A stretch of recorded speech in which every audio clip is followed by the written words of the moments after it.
Exercise 5.3 arithmetic progression question number 4। इससे पहले वाले क्वेश्चन में करवा चुका हूँ। यदि किसी कोई क्वारी हो तो दोबारा पूछ सकते हो आप, कोई बाद में कमेंट्स बॉक्स में इसके दे देना मेरे। क्या how many terms of arithmetic progression 9, 17, 25 must be taken to give a sum of 636। कितने टर्म्स, ये एपी दी हुई है 9, 17, 25 जिसके टर्म्स हैं और उसके कितने टर्म्स का सम 636 होगा, ये पूछा नहीं। एन की वैल्यू पूछी हुई है हमसे। ए गिवन है, A is equal to 9, D 17 minus 9 8 हो गया, और एस एन 636 कितने टर्म्स का सम होगा, ये पूछा है। तो फार्मूला क्या है, n/2 2a plus n minus 1 into D is equal to S N होता है। n/2 twice into 9 plus n minus 1 into 8 is equal to 636। 2 से या तो डिवाइड कर दो या यहाँ से कॉमन लेकर 2 कैंसिल कर दो। ये वाला यहाँ से 2 कॉमन लेंगे तो 2 n/2 9 प्लस n माइनस 1 8 में से 2 कॉमन लिया हुआ तो 4 रह गया यहाँ पर 636। ये 2 कैंसिल हो गया। अब n के अंदर मल्टीप्लाई करेंगे 9n, 4 की यहाँ से मल्टीप्लाई करेंगे प्लस के 4n और n की और होगी पहले 4n स्क्वायर। n की तो यहाँ से मल्टीप्लाई हुई, इसमें जब n स्क्वायर हो गया 4 की इधर से हुई तो 4n square minus 4n minus के 636 इज इक्वल टू 0। कितना बचा, 4n स्क्वायर प्लस के 5n माइनस के 636 is equal to 4n square plus के 5n माइनस के 636 प्लस के 5n माइनस 636, बस ये है। अब यहाँ पर फैक्टराइज करके n की वैल्यू निकाल ली है, बताइएगा।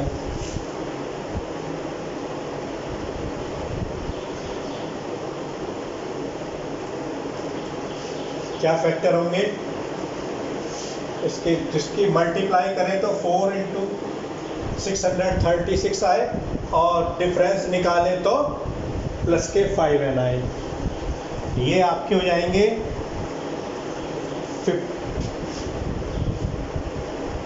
53 और 48। 53 मल्टीप्लाई 48 करेंगे तो 636 इंटू 4 आएगा और इसमें से डिफरेंस करेंगे तो 5 आएगा। तो 4n स्क्वायर प्लस के 53n माइनस के 48n minus 636 is equal to 0। यहाँ से n कॉमन ले लो, 4n प्लस 53 माइनस के 12 कॉमन ले लो, 4n प्लस 53 तो 4n प्लस 53 और n minus 12 is equal to 0। अब या तो ये 0 है या 0 है। If 4n plus 53 is equal to 0, n is equal to minus के 53 अपॉन 4। इम्पॉसिबल, क्यों इम्पॉसिबल है, क्योंकि जो नंबर ऑफ टर्म्स है वो हमारे ना तो माइनस में आएंगे ना फ्रैक्शन में आएंगे। अब if n minus 12 is equal to 0 तो n इज इक्वल टू 12, तो नंबर ऑफ टर्म 12 हो गए। ये आंसर।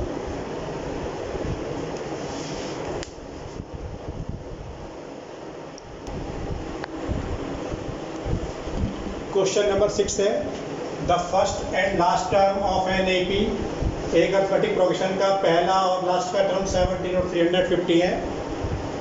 कॉमन डिफरेंस 9 है, तो कह रहा है हाउ मैनी टर्म्स, इसमें कितने टर्म्स हैं और उनका सम कितना है, यानी कि n की वैल्यू निकालनी है और Sn निकालना है।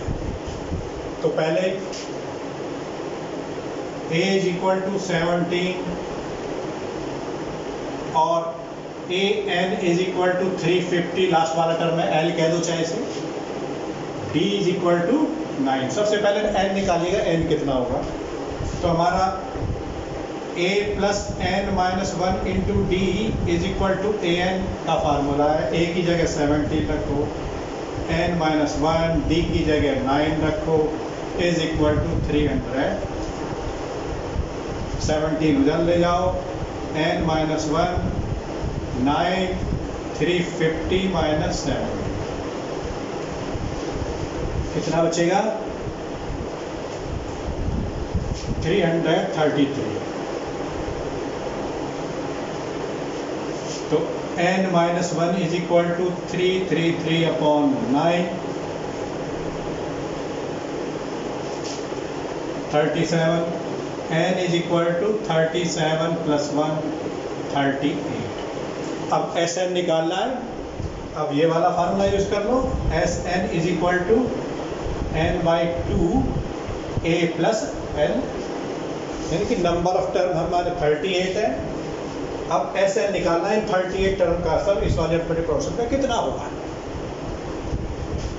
तो यहाँ पर n की जगह 38 अपॉन 2, a की जगह रखो 17 प्लस 350,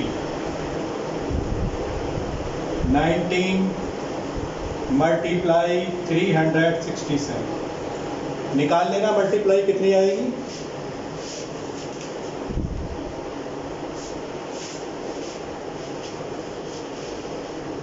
6, 9, 7, 3 या 6, 3 ऐसी आएगी, 7, 3 आएगी, 6, 9, 7, 3।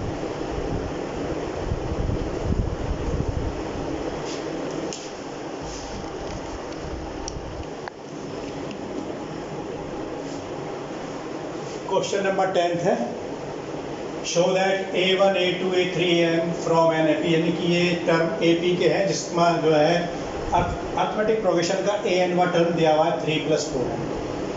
तो आपको करना क्या है, मैं एक पार्ट करा रहा हूँ, दूसरा अपने आप करना। पार्ट फर्स्ट में a1 3 प्लस 4 इंटू 1, जहाँ n आएगा वहाँ 1 रख देंगे, 3 plus 4 7। a2 3 plus 4 into 2, n की जगह 2 रख दिया, कितना हो गया 3 plus 8 11। a3 3 plus 4 into n की जगह फिर से 3 रख दिया, यहाँ पर जो यहाँ है यहाँ पर रखना है n की जगह 3, पहले 1 रखा फिर 2 रखा फिर 3 रखा, 3 प्लस 12 15। तो a1 a2 a3 सोन क्या है हमारे 7 11 और 15। अब यहाँ पर यदि a2 माइनस a1 और a3 माइनस a2 इक्वल आ रहे हैं, कैसे 11 minus 7 15 minus 11 is equal to 4, दोनों 4 4 आ रहे हैं। So these terms are in it.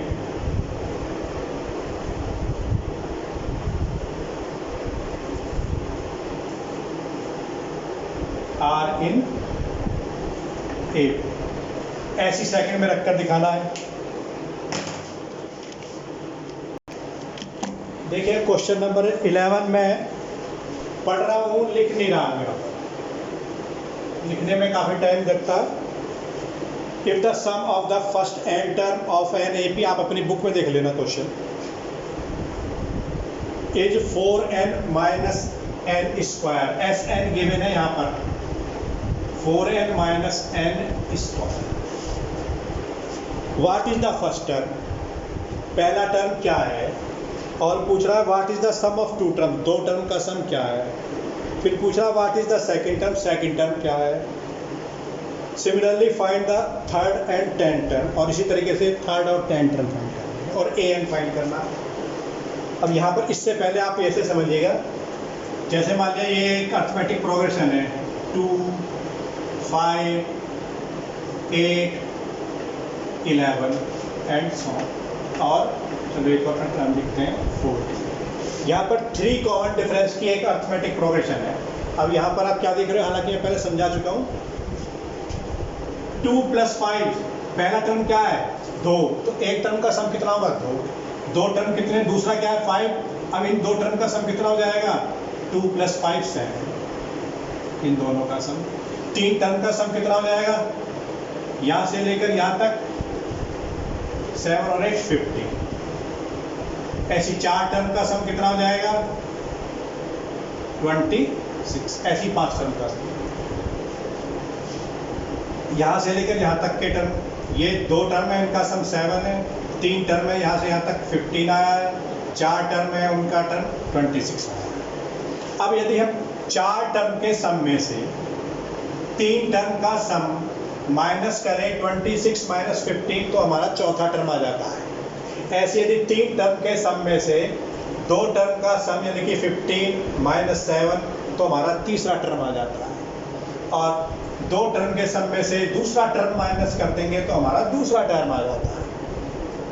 अब यहाँ पर एस एन दिया हुआ है, तो एस एन यानी कि यदि हम एन की वैल्यू 1 रखेंगे तो हमारा एक टर्म का सम आएगा, 2 रखेंगे तो 2 टर्म का सम आएगा, 3 रखेंगे तो 3 टर्म का सम आएगा, 4 रखेंगे 4 टर्म का सम आएगा। हमें पहले S1 निकालो, देखो 4 × 1 - के 1 इस 4 - 1 3। जो S1 है वो ही पहला टर्म है, इसका मतलब A1 भी यही होगा। अब दूसरे टर्म के लिए S2 निकालो, n की जगह 2 रख दो, 4 × 2 - 2 स्क्वायर, 4 × 2 कितना हो गया 8 - 4 4 आ गया। S3 n की जगह 3 रख दो, 4 × 3 - 3 स्क्वायर, 12 - 9